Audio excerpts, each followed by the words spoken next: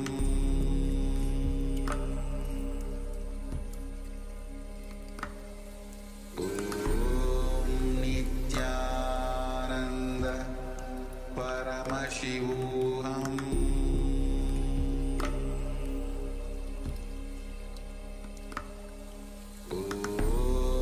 Nithyananda Paramashivoham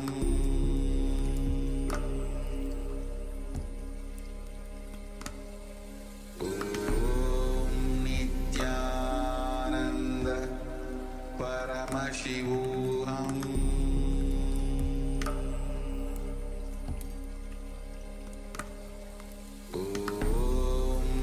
Nithyananda Paramashivoham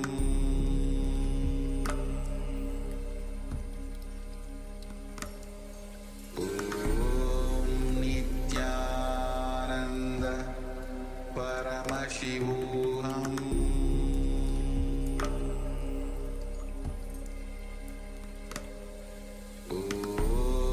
Nithyananda Paramashivoham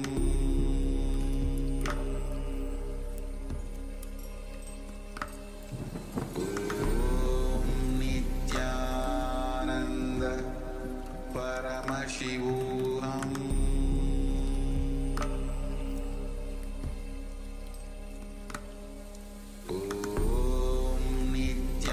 Nithyananda Paramashivoham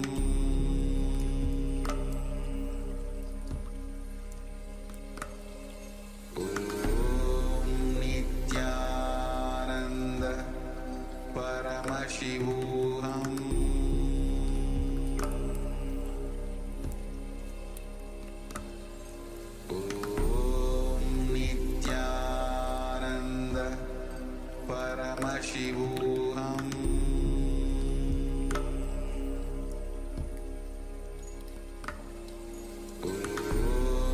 Nithyananda Paramashivoham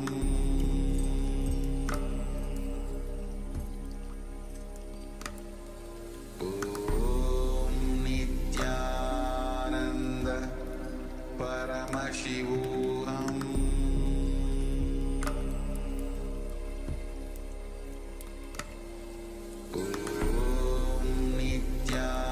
Nithyananda Paramashivoham Nithyananda Paramashivoham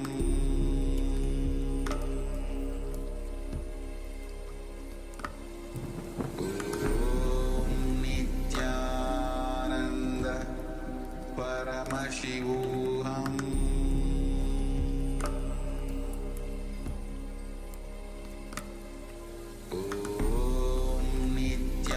Nithyananda Paramashivoham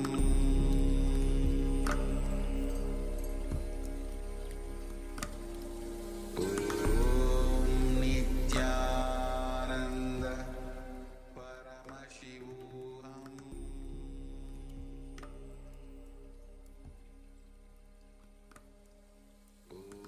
Please continue to meditate.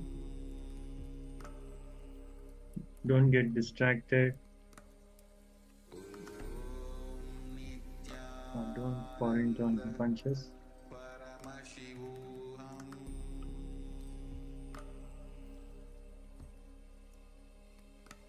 Keep yourself aware of what is happening and focus on the third eye and keep chanting the Mahavakya.